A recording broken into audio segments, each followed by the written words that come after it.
Then it struck.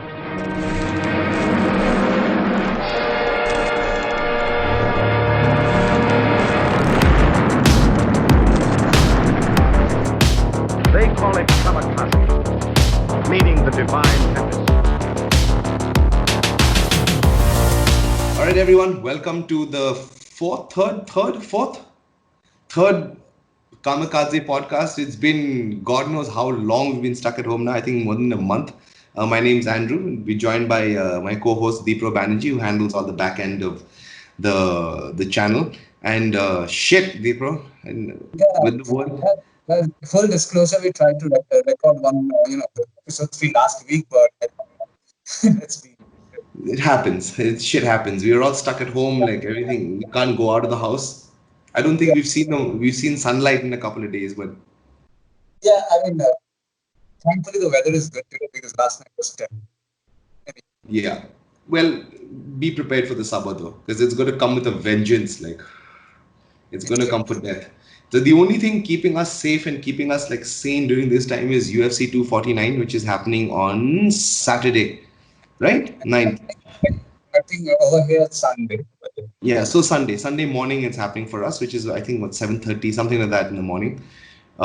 Jesus Christ, yeah, it's a fucking fantastic card that these guys have put together. UFC have gone all out with this, and Let's go through the card. I think. Yeah, let me just pull up the card right here. I'm also good. Let's see. 249 cancelled. Oh no, it's actually been called 249. Silly guys. Cancel. Like what the heck? Yeah. So it starts off with Ryan Spann and Sam Alvey. No wonder it's the fucking first opener. They need some like third grade openers. Like these guys don't matter to the larger picture.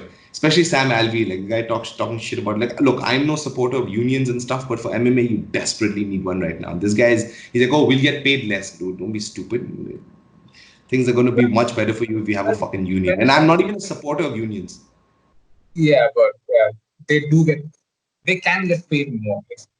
Because if you're putting your life at limb on the line 3 times a year, you deserve to get paid more, a little bit more than what you get paid right now with a $50,000 bonus. I mean, come on, that's fucking stupid. Next fight, I think we have Bryce Mitchell versus Charles Rosa, right?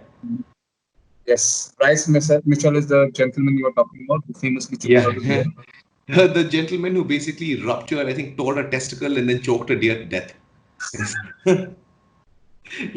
Rear naked choked a deer to death. I mean, this guy is so awesome that he's been campaigning. Like, so Reebok have these like very particular fight shorts for each fighter, right? So Conor has his green one and all that kind of crap because he's from Ireland. This guy's like, fuck it, give me camo shorts. I want camo shorts. Talk about redneck fuckers. Like, this guy's one of them. Like. He's currently completing his economics degree at Harding University. Educated dude who like choking out deers. and gets his testicles ruptured. Like, I don't know how that happened, but I guess while fighting the deer, because let's be fair, deers are the ultimate badasses of the forests. Always on the run. I would think like buffaloes and like shit like that would like just Buffalo the tank. Look at it this way. On one side are the predators, then there are these big animals like buffaloes and stags and deers. Yeah. In that order. Buffaloes are tanks. They stand their ground. I mean, you're from Northeast. You should know this. Like, this is a story I heard in Assam that the most feared creature is not the tiger or some predator. It's the water buffalo. Yeah, but the wild buffalo, a bison. They're the most feared creatures. Yeah, because they're incredibly territorial, just angry animals. Very basically, really angry animals. Like, you would think that these things would be very chilled out, but fuck no. But anyway, that was going to be a killer fight. Charles Rosa, Bryce Mitchell. I think Charles Rosa has been around the UFC for quite some time. Has fought a couple of guys, fought a whole bunch of dudes, man. And then last fight, he armbarred this phenom, Manny Bermudez. The guy was like triangling. I mean, shit, his name was called the Bermuda Triangle. Like, his nickname was that. Because he was the only triangling guys. He walked into the UFC, triangle like 2-3 guys, maybe 2 guys or something, and then met Charles Rosa and got fucking armbarred. No, Got it. he won the fight. Yeah. Verbal So armbar. the thing with a lot of these, like, guys who like fucking attack submissions non-stop, a lot of them basically are glass cannons, right? Like you'd see that with Charles Oliveira in his earlier fights. The guy was a straight up glass cannon when it came to submissions. Like he would, if he got you in a submission, it was done. But if he failed repeatedly, like when Anthony Pettis caught him, imagine that the guy's been guillotined before. Fucking Ricardo Lamas guillotined him. So, like, I think Charles Rosa, Manny Bermudez is one of those guys, like front runners when it came to submissions, and he couldn't catch Charles Rosa, and Charles Rosa caught him in armbar. He has a tough fight in front of him though, dude, because Bryce Mitchell is no walkover, man. He's Yeah. a prospect at 145 I pounds. was looking at his record as well. He's 12-0. Yeah, that means the guy's a killer, dude. Straight up redneck killer. Damn. 1 round, 3 round, 3 round, 3 round, 1 round, 2 round, 1 round, 1 round, 1 round, so many 1 round finishes. Like Yeah. submission, so many submissions. My goodness. Yeah, that's the thing. Like these guys are submission experts, both of these dudes. So it's going to be a fantastic fight. At least that from I consider the card to be starting from that fight. That should be the first fight for me. Who gives a fuck about Ryan Spann and Sam Alvey? I don't, and I don't think a majority of the MMA community gives a shit either. I mean, Sam Alvey basically gets the shit taken out, piss taken out of him by Jack Slack in every podcast. the guy's a certified idiot. Like next fight is I think Nico Price, Vicente Luque. Vicente Yeah, it's a Luque. rematch. Yeah, rematch of their previous fight where I think Luque stopped him with a Darce choke. Second round, I think, if I'm not mistaken. Just yeah. Vicente Luque has a lot to prove. I think we've discussed this before. After his beat down that he got from Wonder Boy. Wonder Boy. Oh, dude, he got his ass hammered in Nico that fight. Price submission Darce choke in the second round. Yes. Yeah, I was right. See, I was right. Second round. I remember watching that fight like live. I mean, not live, but watching it on the internet when it was on. This is one thing I really do want to talk about. It fucking sucks for Indian fans to wake up at like 4:30 in the morning to watch the prelims, man. It really sucks. Hey man, once a month it can be done.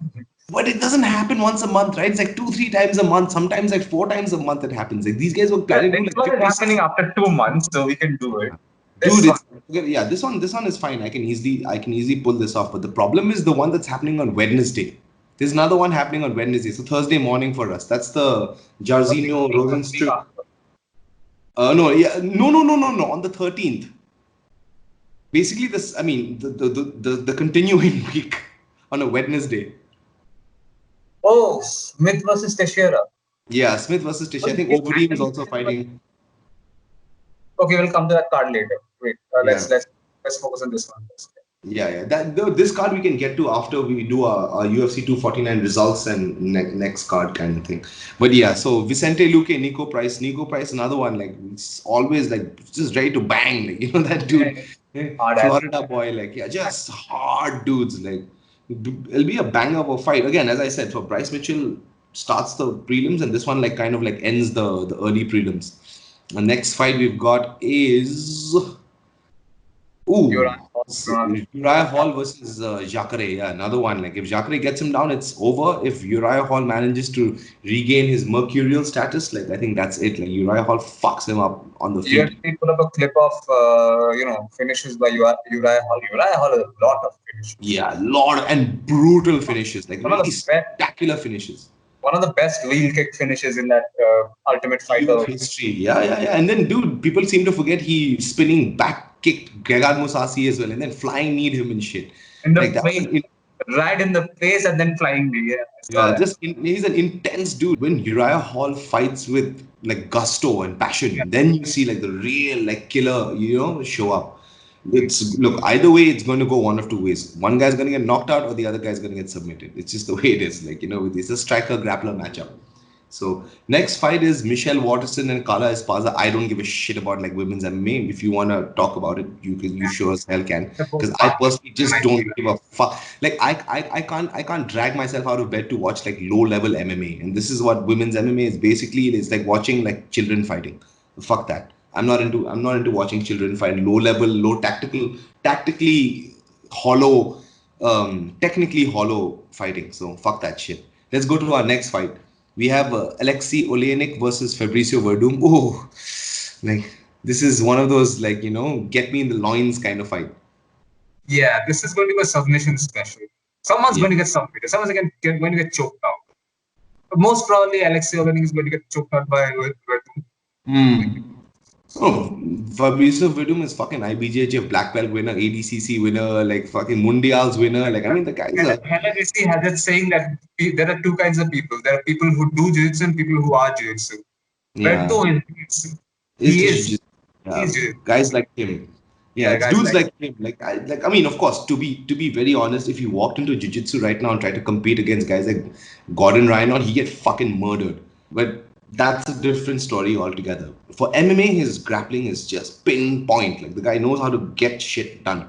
So I again another grappler versus grappler matchup. Can't wait to watch.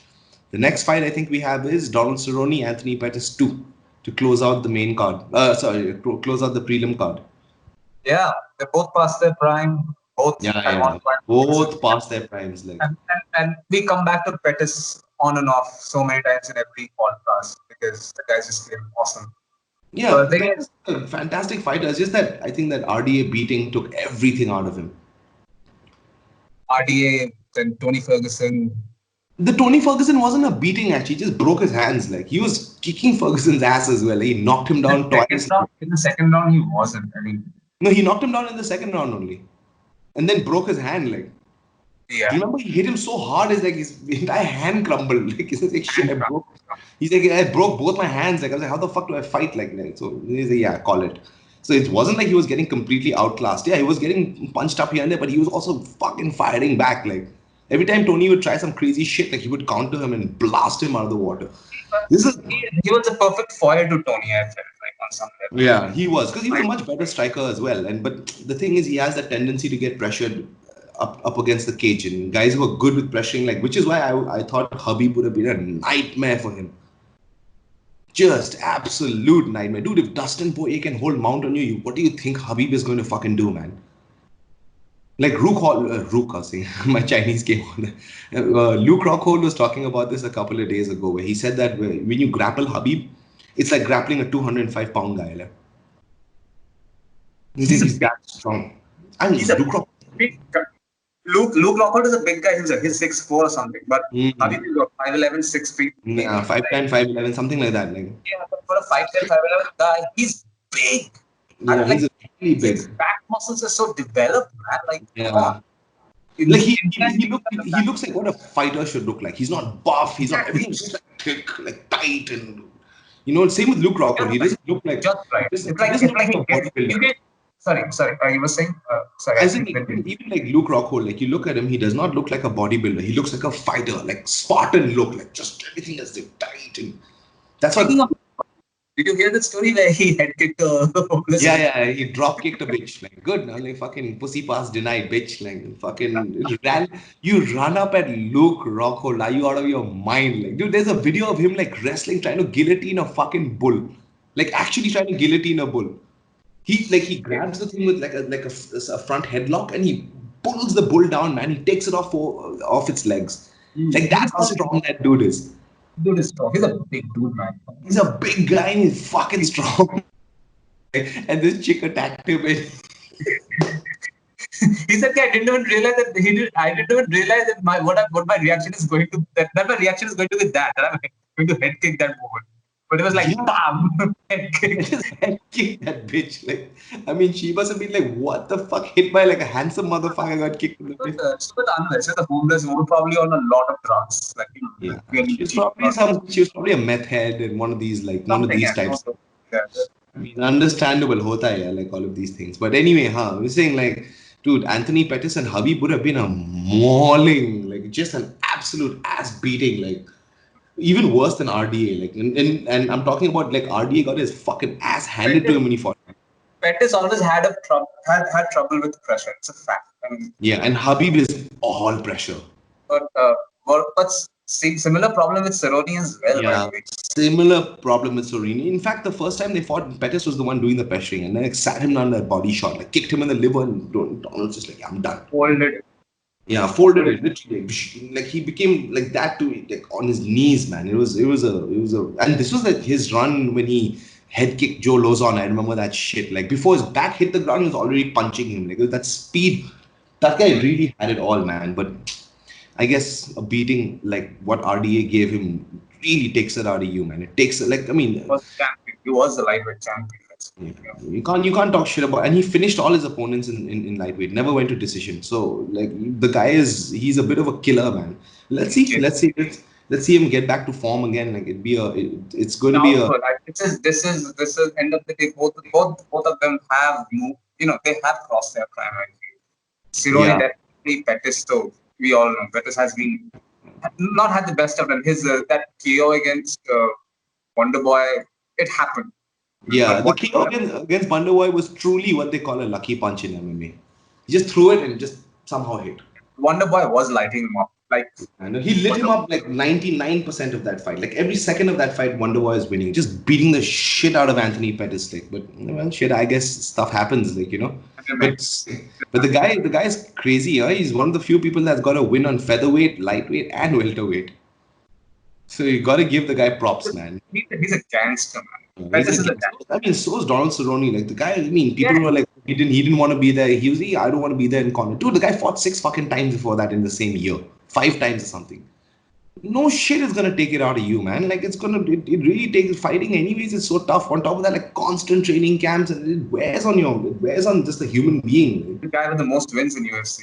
Yeah, you can't talk shit about Donald Cerrone that way. Like, the guy is a warrior, but it's gonna be a great fight. I mean, so main card begins with Greg Hardy versus that guy Yorgan De Castro, right? Yorgan De Castro. Yeah, Yorgan De Castro. So I saw his last fight. He fought that New Zealander dude, Justin Tafa, and like he blasted him with one shot, like the right hand, I don't know, and knocked him out clean. So I mean, the UFC want a star on Greg Hardy, man. They need stars now. I brought this up the other time, the last time we were recording the podcast.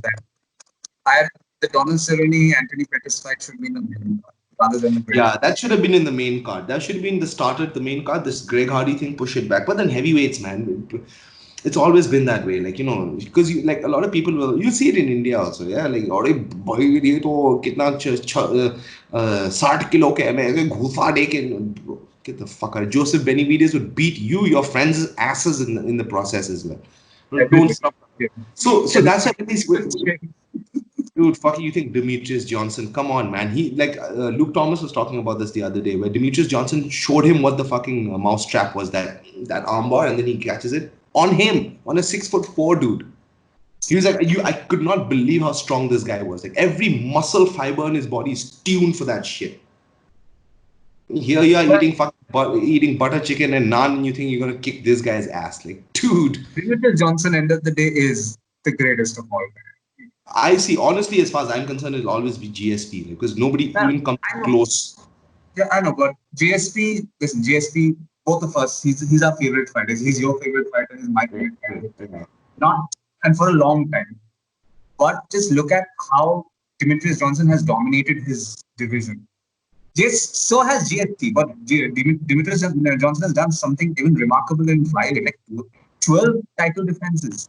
The only issue I have with that claim is you have to look at his level of competition as well. He never fought a guy. His only real 2 big fucking tests were Joseph Benavidez and Henry Cejudo. Yeah. The 2, and he lost one of them.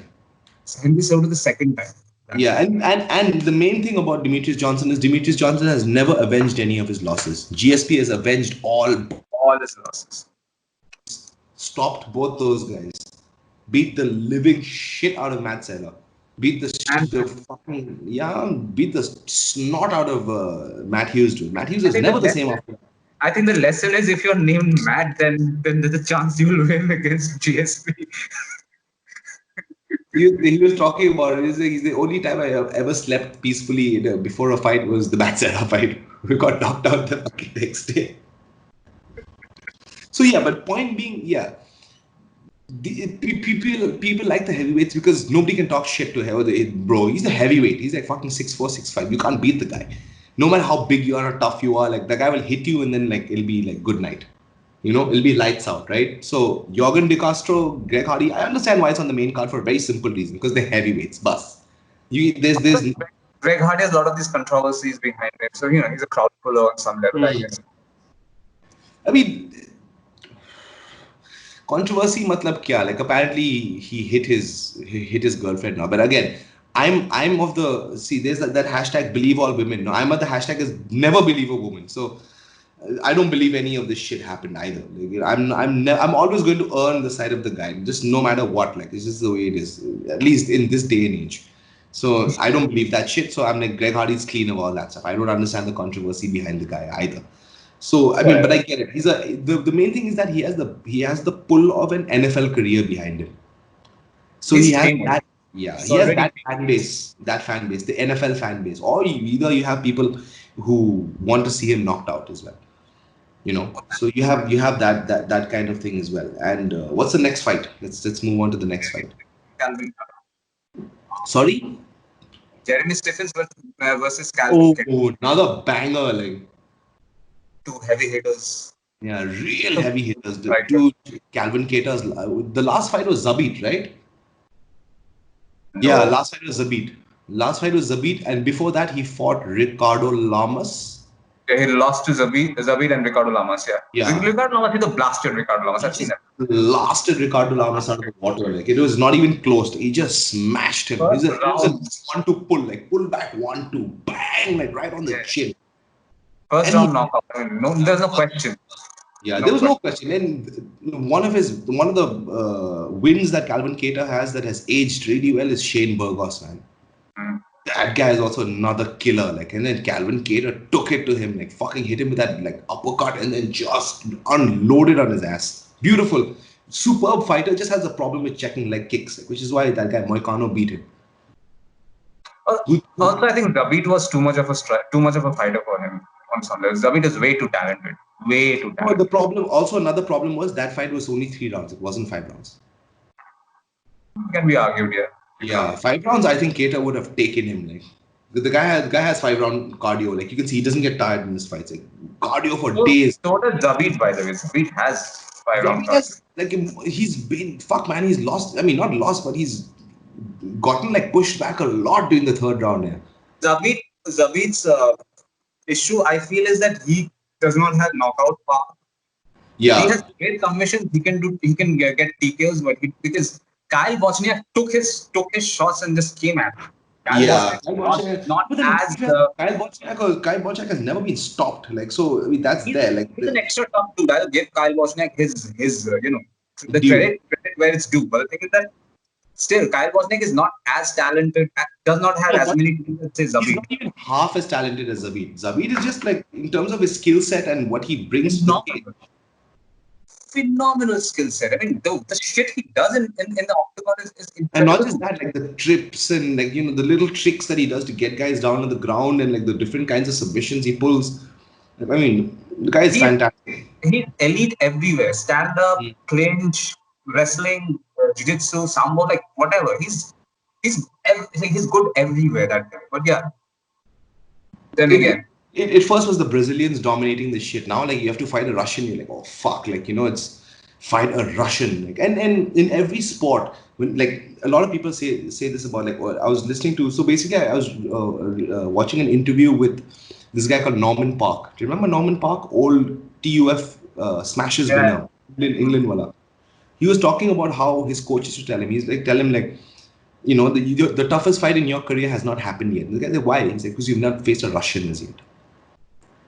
And they're these dudes. They are guys like that. The toughest fight in your division will be a Russian. Bantamweight and fucking Peter Yan, dude. Just like smashing dudes. It's fucking guys up. Featherweight, it's what's his name? Zabit. We'll come to Peter Yan in a while because there's a bantamweight fight in this card. Peter Yan in a while. The next fight is Francis Ngannou. What's to be said about this, man? Two guys are good. They're just going to go there to bang. How do you pronounce his name to this guy? Rosenstruck. Jairzinho Rosenstruck. Jairzinho Rosenstruck. Yeah. The one where he smashed Alistair Overeem so hard his face got cut. Yeah, he's basically turned him into the Joker, like split his some Pan's Labyrinth shit, like split his face. 4 seconds in the fight, he like pulled that one out straight out from his back. That was a Hail Mary pass. Yeah. You know what? I was watching that fight again. It was a really bad stoppage, man. Because He hits him, Alistair goes down and immediately dives for the legs. And he could have at least held on for 4-5 more seconds till the round. And it was like the refs also have a really bad thing of like fucking fighters over, man. I prefer to see a fight like over. Like I hate early stoppages, man, because then you really steal somebody's thunder away from them. Overy was winning that fight handily, man. Terrible stoppage. But if that shit against Francis doesn't work, when Francis hits you, like you stop moving. Like Francis, when Ngannou hits you, like shit, like the world stops for you for those 5-10 seconds. Has a touch of depth. But until you're done. I mean, every fight has like, most of his fights have ended like that. Yeah, just like blast guys out of the water. Touch people and then like with exceptions of I think Stipe and the one that he fought right after, the one with the black piece. Derek Lewis. They're the only two exceptions in England's theory. The others, he just touches people like bomb. Alistair Overeem, we're talking about Alistair Overeem. He sent him to another planet. That's an iconic image of him going like this. Yeah, his head getting just smashed up. Like Francis Ngannou is a good boxer, but like if he doesn't improve his takedown defense, the same shit is going to happen against Stipe. Stipe fought him like exactly like how he's supposed to fight a guy like that. Just ran him over, took him down, beat the shit out of him. Again, fantastic fight. Nothing much to be said about this fight except that someone's going to get fucked up. Someone's going to sleep. Someone's going to sleep. Someone's going to get fucked up real bad. Like there's going to be like ass whipping in this fight, like of the highest magnitude. And then the next one we have co-main event is Dominic Cruz versus Henry Cejudo. Yep. Dude, for all his cringe talk, Henry Cejudo is an excellent fighter. He's elite. Elite. Like the guy's a born winner, man. Just a born winner. Like Daniel Cormier was saying the other day that he was groomed to be a champion. You're absolutely right. Like look at everything he's done. He's champion in everything. I mean, 1 in a billion. He's not even 1 in a million. He's 1 in a billion. Like, come on. Special athlete. But he's going to have to outfox Dominic Cruz. Dominic Cruz is not Marlon Moraes. Dominic Cruz is not TJ Dillashaw. He was not going to stand in front of you and let you tee off. He's the greatest bantamweight of all time. Yeah, even now. That guy is like super elusive, doesn't get hit, like doesn't get cornered, like never. Have you ever seen Dominic Cruz with his back against the fence? Never, man. You never see. Not even the Cody fight. Yeah, not even in the Cody fight. You don't see that. You don't see his back against the fence ever. Like I was rewatching that fight, dude. The guy got in a couple, and Cody fought him with the most perfect fucking game plan ever. Like it was the best Cody Garbrandt ever to have existed.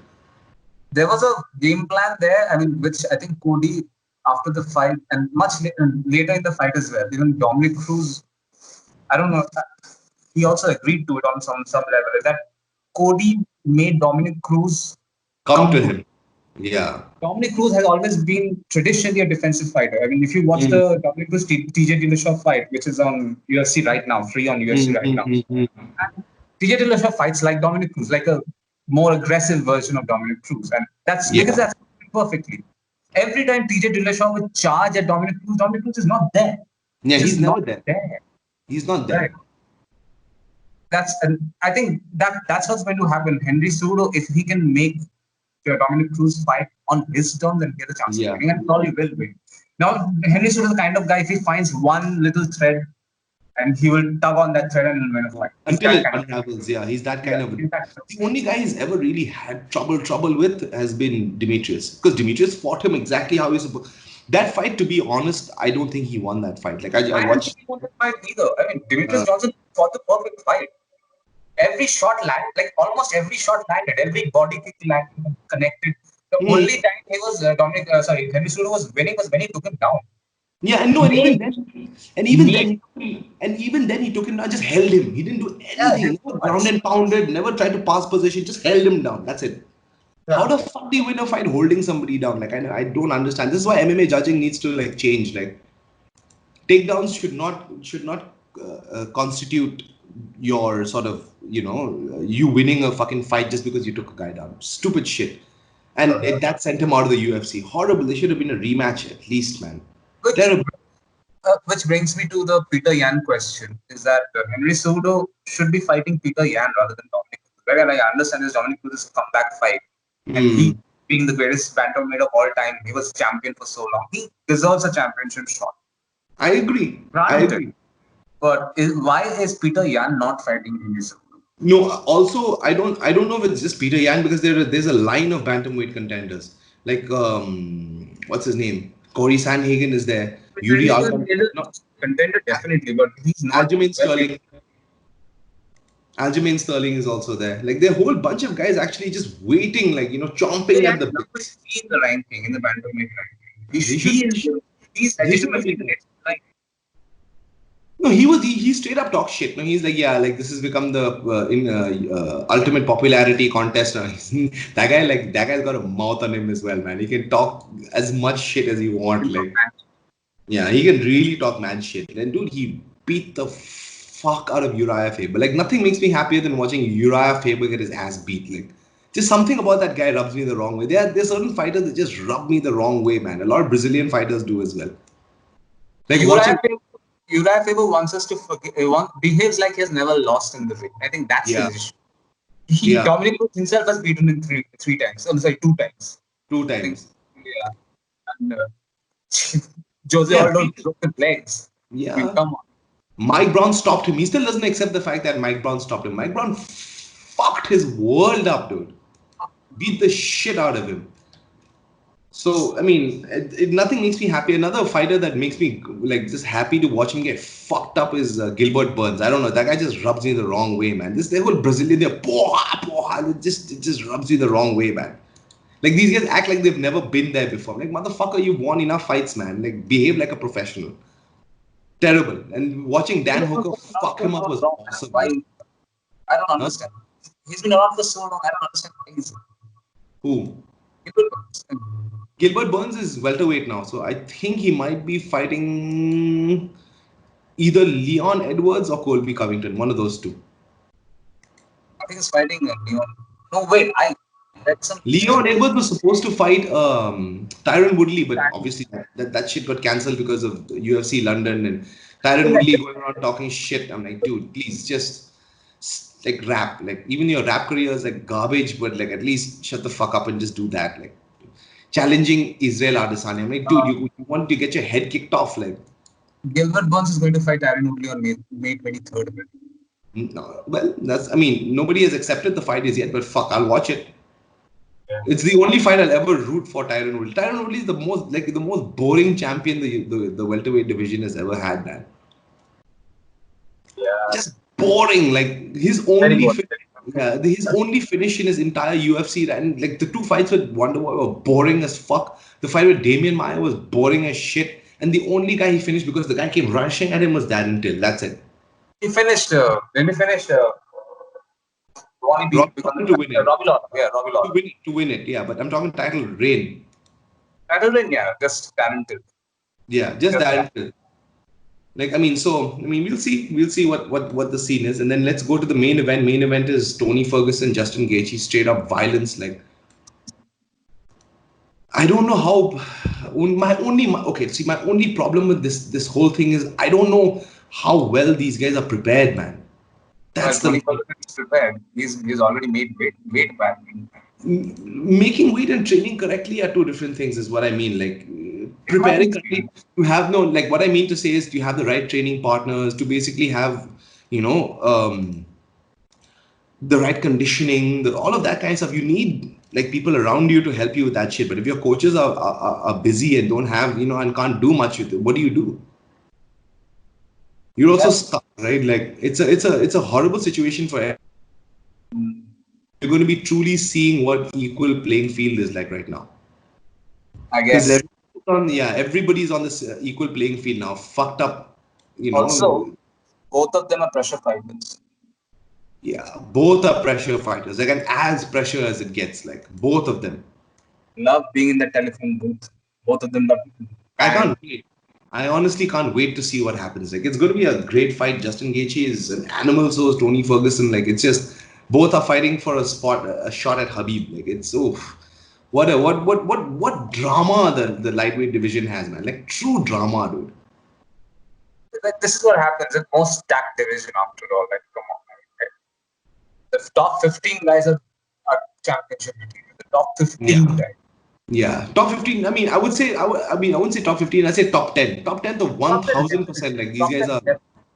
like they're championship level fighters. Like these guys that can go 5 rounds anytime, can like fight anyone, anywhere. Like, those kinds of dudes you'll find especially in the lightweight division. These guys are crazy, man. Lightweight has always been a bit intense. Like as I think we've talked about this before. Most people are average size lightweight. Like that's what the average human being is. So obviously um, Across the across world. all across the world, you see the lightweight, welterweight divisions are usually very, very good. Like look at SFL or MFN, man. Their lightweight division is probably the best in India. Like you got guys like Anshul, even Sanjeet Like, Budwal. Say what you want, the guy fights at lightweight as well. Dude, that guy is another killer. Anyway, I mean, Indian MMA, that we'll talk later. Like this. we need to get unsure on this conversation one of these days. Yeah, one of these days. I mean, like, and I think we should interview. also get we should get Sid on the conversation one of these on Skype call itself. Record Yeah, that as an we idea. can get, yeah, we like, and we'll fuck with Sid. Like, because Sid is always very, like, Yeah, Seedha maybe Sadha. maybe next week post fight if we do it we can get Sid over. Yeah, we can at home. Like, I know he'll be awake. So, add him on Skype Yeah. 3, and we can definitely do it. So, let's see. I The mean, thing this is, is, I hope if Tony Ferguson wins, this will be his 14th win in a row, which is some kind of record. I think should be. I don't know. In lightweight division, it at should least. be. Definitely should be. Yeah. We'll see. I mean, Then, after the then finally the Tony Ferguson Habib fight will happen. don't jinx it. We don't know. We don't know as yet. We really don't know. Greatest fight that never happened. Seriously. God. Well, I mean, that way we've looked at all of UFC 249. I mean, it's an interesting card, and very, very welcome Super, card. super Well, God. very welcome card. Apart from the chick Very fight and Ryan Spann and fucking Sam Alvey, all the fights are fire. Like, so it's going to be a good card. And I mean, let's segue to this. We've talked about UFC 249. Let's get into a little bit of video game conversation with the how do I put it? The comedy of errors that is Naughty Dog's Last of Us, and the leaks that have followed, the absolute, I mean, the train wreck that is The Last of Us 2. Really, I should preface by saying go for I was one of these guys that really liked the first game. Call me hipster, call me whatever. I really liked the first game. I thought it was a good story. It had decent gameplay. It didn't break the mold or change the world in terms of gameplay. Story is spectacular. Yeah, the story was pretty damn good, and I was going to pre-order the second one.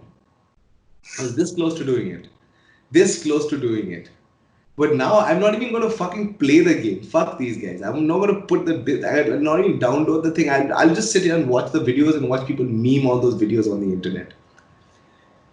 Naughty Dog fucked up in the biggest way possible because all their dirty laundry got aired out in public.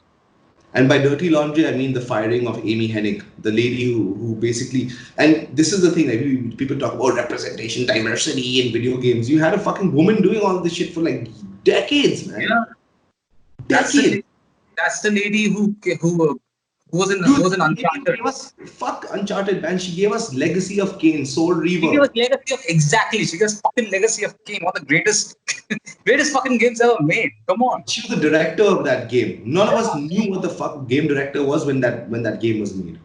This is like the 90s, late 90s. So the woman has been around for a long time and she never capitulates to this whole sexism in the industry. She's like, fucking the opportunities I got to work on these games were because men had given me these opportunities. Don't give me all this shit. So obviously because she doesn't have the right thing or she has She the has wrong been thing.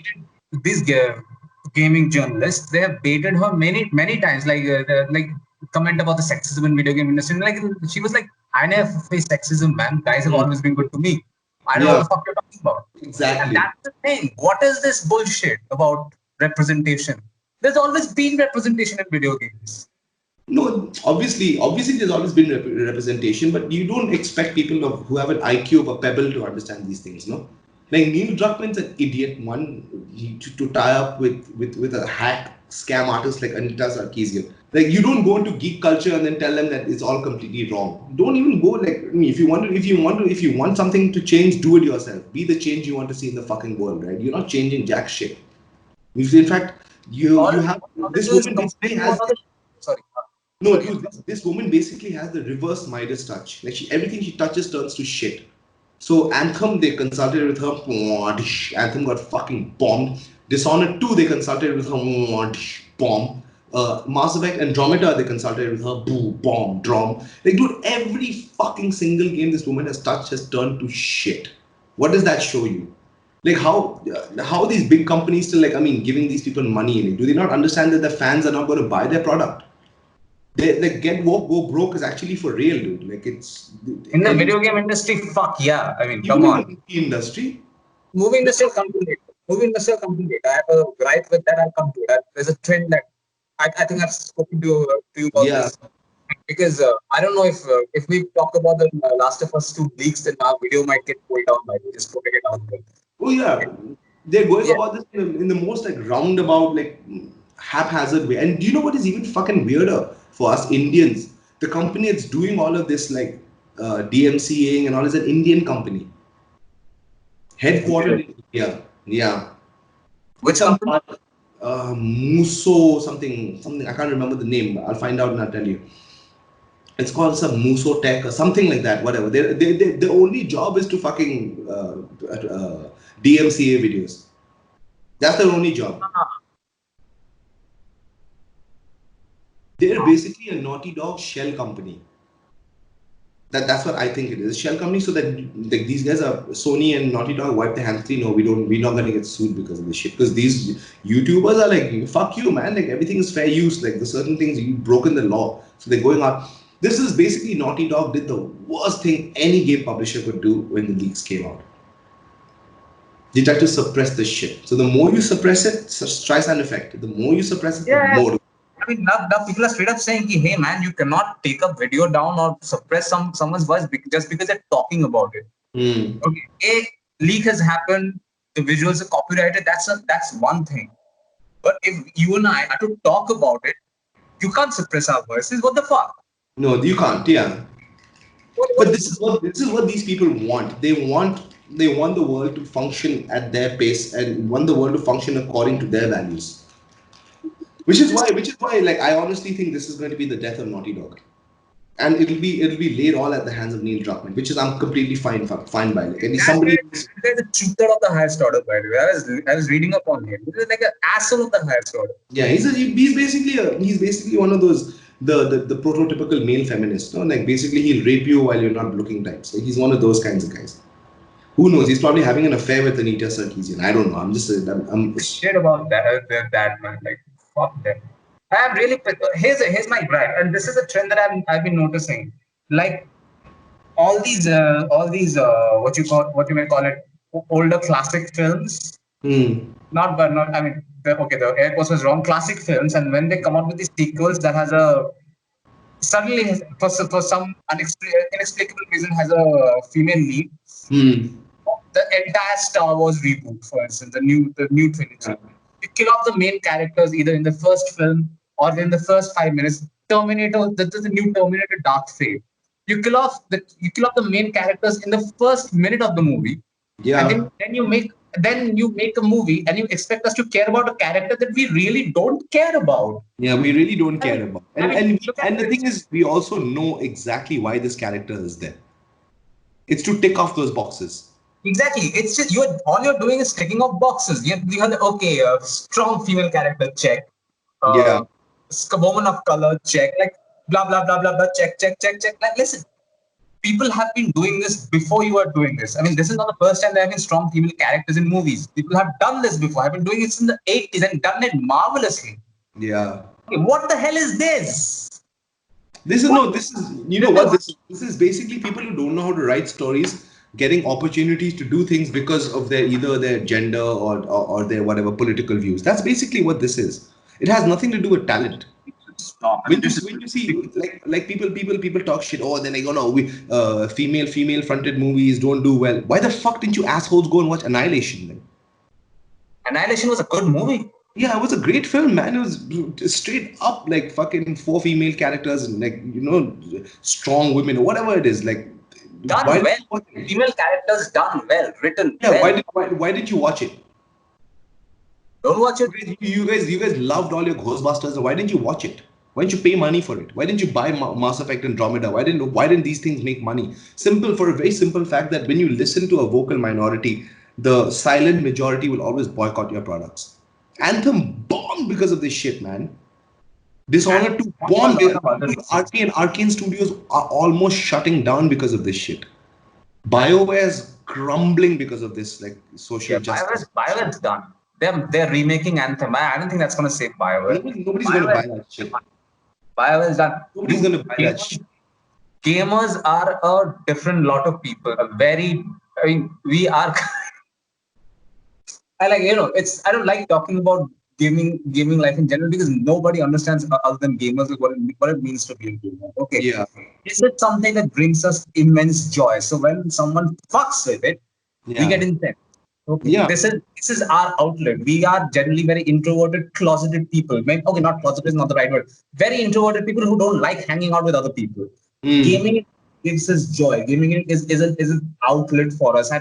Has been for what I'm going to be 37 this month. For what? Fucking 27 years it's been like Yeah. this. Okay. For me, it's been So more when than someone that. Like, fucks yeah. with something that that brings me joy, I will get incensed. I will get Yeah. pissed about it. I don't give a Yeah. shit about your agenda. I just want a good game. Which Yeah. is like Simple as that. Yeah. Which is like Doom Eternal is probably the best fucking game this year, or probably Yeah. in a long time. A In a good long time. Because long time.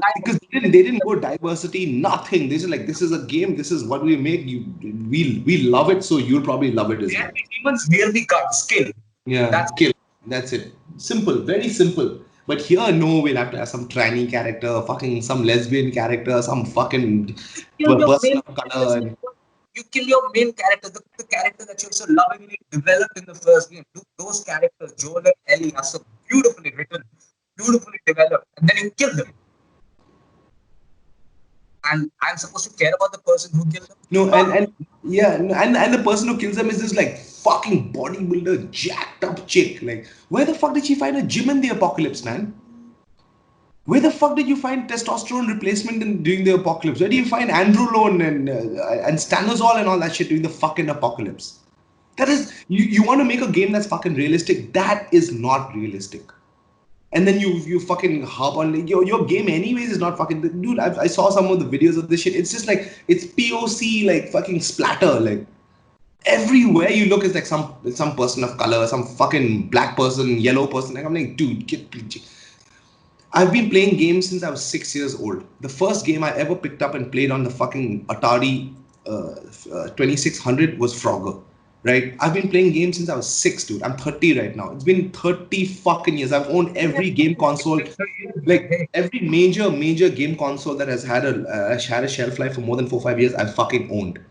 The only thing I did not own was a Sega Saturn at the time, and I did not own a PlayStation 3. Those are the only two consoles I did. Everything else I bought, I fucking owned. When you fuck with my hobby like that, this is the problem with this shit. These people are uncreative hacks. They cannot create by themselves. So what they do is they take other people's creations and they decompose it from the inside. They rot it out from the inside. Kill it in the first 5 minutes. That's what they do. It's what they did with Watchmen as well. The Watchmen TV show. It's a fucking joke. They basically took the comic, tore it up, and pasted it together again and decided to write a story out of that shit. They fucked Watchmen. People like double joking. Yeah, racism and this. I'm like, dude, fuck off, man. They ruined movies. They've ruined television. They've ruined comic books, and now they're coming for video games. So you're getting like these fucking horrible games like Life is Strange. Who wants to play that shit, man? Like 6 people on the planet want to play that shit. Why the fuck are you making these dumbass games? Like, I don't understand. The same thing with Last of Us 2. Ruin time travel, man. How the fuck do you ruin time travel? Like I'm like somebody called this on Facebook. Somebody called Last of Us 2 basically propaganda curry.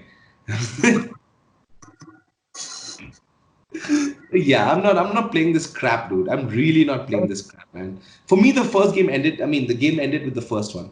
That's it. This is like the industry, the gaming industry. I absolutely hate talking about the video game industry like in this way. I mean, even the movie industry, but it's being ruled by people who neither understand gaming nor do they understand anything about movies or storytelling. They understand nothing. They Like, understand I don't know nothing. what you understand or why are you even here in this industry. Yeah, no, because of propaganda, subversion. Like for example, why is Star Wars? I'm not a Star Wars fan. Right off the bat, I fucking hate that series because I think it's like entry level pop culture for idiots. It's for kids. It's for Yeah, it's entry yeah. level pop culture for idiots. Like I mean, if you have an IQ of a Yeah, vegetable, you like Star exactly. Wars. Okay, It's but easy stuff. Easy stuff to consume. That's what it is. mm, Very mm, easy. Yeah. but when you watch the first three films, I'm talking about A New Hope, Empire Strikes Back, and Return of the Jedi. You'll notice that in all three films, there's a hero, very straightforward hero's journey. Hero starts, is naive, relatively powerful, gets fucked up because he doesn't understand how to use his powers, has an entire movie where he has to come back. There's It's a an character. arc. Yeah, and breaks down after he's broken down, he builds himself back up to fight the bad guy in the end. And even in the end, he shows mercy. In the new Star Wars, I haven't watched it obviously because I have good taste. I'm not gonna fucking watch garbage. But in the new Star Wars, like what's her name? Rai, whatever, what the fuck, Yeah. whatever the fuck her name is, like the stupid main character, that idiot that is the idiot that's got teeth basically the entire size of her face, like her only performance, like that's her entire performance. Like, Yeah, she's very good. fucking teeth. Like, let's face it, they cannot create. Look at the shit they create. Look at the comic books that these people write, man. What the fuck's her name? That bit that the idiot who wrote Bitch Planet. Kelly, whatever, the woman that's married to Matt Fraction and rode his coattails to success. She's like, if you don't like my politics, don't buy my book. Okay, so it automatically dropped to the bottom of the comic book, dude. So okay, let me tell you this a little bit about the comic book industry. Like in the 80s and then the 90s, the only way your comic book would be considered a success if it sold more than 500,000 copies. That's a lot of comic books, dude. 500,000. You know what the baseline is these days? 5,000. I thought it was 50. 5,000. No, it's 5,000, dude. Because nobody buys comic books anymore because comic books have become absolute fucking shit. Absolute shit. Like I wouldn't use that paper to wipe my ass with. The only thing I'd use that paper that fucking those stories are printed on is that I'll use it to like warm myself if I'm ever in a fucking freezing environment. That's the only thing it's good for. So everything that these people create, they tear and twist into what they think the world is. Like, which is what Last of Us 2 is going to be. It's going to be an absolute joke, man. Thank God I'm not buying this shit. Like, I mean, I'm not going to waste money on this, man. Fuck no. Pity those guys who pre-ordered this game. Pity those guys.